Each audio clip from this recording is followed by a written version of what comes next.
डांगा के साथ sting operation के बाद जो कुछ भी हुआ उसके बाद अभी और कुछ भी होना बाकी है। जी हाँ, और इन स्थितियों का फायदा हनुमान बेनीवाल कैसे उठाने वाले हैं ये आपको हम बताएंगे इस वीडियो में, इसलिए जुड़े रहेगा हमारे साथ। नमस्कार, मैं हूं चेतना शर्मा, राजस्थान संवाद पर आपका स्वागत है। बातचीत करने के लिए मेरे साथ मौजूद हैं वरुण भंसाली जी।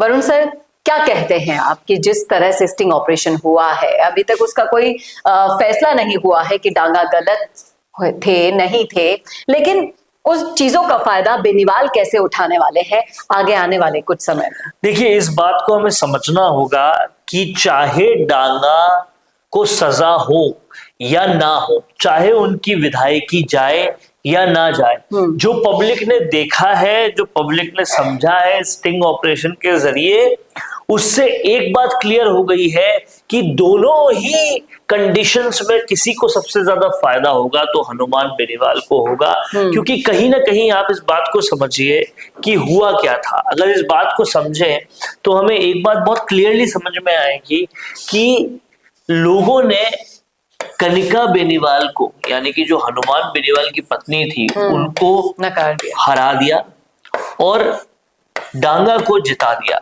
अब डांगा कैसे जीते थे? डांगा ने बहुत सारे समर्थक आरएलपी के ही तोड़े थे और बीजेपी ने भी उनको सपोर्ट किया था, इस वजह से ये जीत गए थे। हनुमान बेनीवाल ने उस वक्त भी ये कहा था और चाहते भी वो यही थे कि लोगों को सबक मिले कि मुझे या मेरे कैंडिडेट को हरवा कर उन्होंने कितनी बड़ी गलती की है।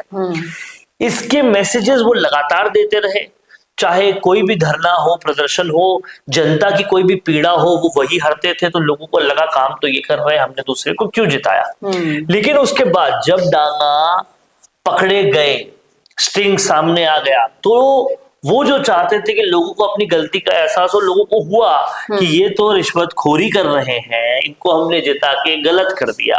और ये जब माइंड में चला गया कि हमने इनके साथ गलत कर दिया और ये जो शख्स बोल रहा था वो बिल्कुल ठीक बोल रहा था कि आपने किसी और को चुन के बहुत बड़ी गलती की है, वो गलती सामने आ गई। तो अब कहीं ना कहीं जितने भी लोग हनुमान बेनीवाल के समर्थक हैं वो और स्ट्रांगली ये फील कर रहे हैं कि हाँ, लोगों ने गलती की थी, अब वो गलती उन्हें वापस नहीं दोहरानी। उस पर से हनुमान बेनीवाल ने जो आंदोलन किए, लोगों की पीड़ाएं हरी, वो सब एड ऑन टू है। तो अब लोगों का जो ये माइंडसेट बन गया है कि हाँ, हमने गलती करी थी और वो गलती का भुगतान हम ले रहे हैं, वो माइंडसेट हनुमान बेनीवाल को 2028 के चुनाव में काम तो आएगा ही आएगा, पंचायत चुनाव में और ज्यादा काम आएगा। अभी तक जितने भी आंदोलन किए उसमें और एड ऑन टू करेगा। और वो जिन जिन भी सीटों पे मेहनत कर रहे हैं वो सीटें जीतने के लिए और आसान हो जाएगी उनको। इस बात को हमें समझना पड़ेगा कि चाहे वो नागौर की सीटें हो, खीवसर समेत आसपास की कुछ और सीटें हो, फिर चाहे वो बाड़मेर की सीटें हो, फिर चाहे वो जोधपुर की सीटें हो, इस तरह से मारवाड़ की कम से कम 5 सीटें तो हनुमान बेनीवाल जीतेंगे ही जीतेंगे। इसके अलावा जो पहले उनके 3 विधायक थे जो अभी हार गए थे, लोगों को अब आरएलपी पे इतना भरोसा हो जाएगा कि इनके लोग ठीक है, बीजेपी में जाके बिगड़ जाते हैं, उनको भी इस चीज का फायदा मिलेगा। तो बात तो हम ये कर रहे थे कि 5 सीटें कैसे जीतेंगे, लेकिन ये आंकड़ा 5 से कहीं ज्यादा बढ़ सकता है क्योंकि अपने लिए क्रेडिबिलिटी बना ली है। और डांगा का करियर कहीं ना कहीं चौपट होता हुआ दिखाई दे रहा है क्योंकि कोई भी पार्टी उन्हें लेना नहीं चाहेगी। तो और ये भी मैसेज चला गया कि हनुमान बेनीवाल को छोड़ के जाओगे तो फिर ये होगा। और जिस तरह से हनुमान बेनीवाल खुद कह भी चुके हैं कि मैंने भी पार्टी से इसलिए निकाला कि वो यहाँ पर भी यही करता था, वो ईमानदारी से काम करना पसंद करते हैं, तो इसीलिए हनुमान बेनीवाल के साथ ज्यादा लोग और जुड़ना चाहेंगे।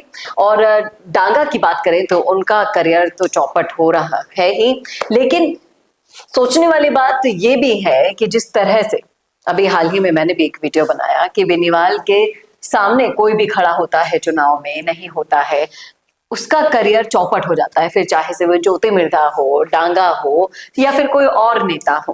क्या लगता है कि हनुमान बेनीवाल 2028 में ऐसे कैसे कितने नेताओं का करियर चौपट कर पाएंगे? देखिए, बहुत सिंपल सी बात है कि अब नागौर, बाड़मेर, जोधपुर, यहाँ से जो नेता खड़े हो रहे हैं उन्हें कहीं ना कहीं एक बड़े विकल्प के तौर पर आरएलपी दिखाई देगी और वो आरएलपी के समर्थन में जाएंगे।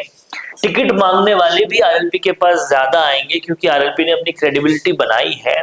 और कांग्रेस का एक बहुत बड़ा शिफ्ट जो है कार्यकर्ताओं का, वो आरएलपी की तरफ होना यथासंभव है, क्योंकि जितनी पकड़ मारवाड़ में कांग्रेस की कमजोर हो रही है उतनी ही पकड़ मारवाड़ के अंदर हनुमान बेनीवाल की बढ़ रही है। डांगा प्रकरण के बाद और भी ज्यादा बढ़ गई थी। उससे पहले भी जो पीड़ितों का काम उन्होंने बजरी के लिए, जोजरी के लिए, एसआई भर्ती के लिए और अनेकों अनेकों काम के लिए किया था, उससे और ज्यादा बढ़ गई थी। चाहे सूरजमाली का केस हो, चाहे विश्नोई का केस हो, हर तरफ से हनुमान बेनीवाल की क्रेडिबिलिटी बढ़ी थी। डांगा ने उस पर चार चांद लगा दिए और कहीं ना कहीं इसका फायदा हनुमान बेनीवाल को जरूर मिलेगा 2028 के इलेक्शंस में भी और उससे पहले पंचायती राज इलेक्शंस में भी।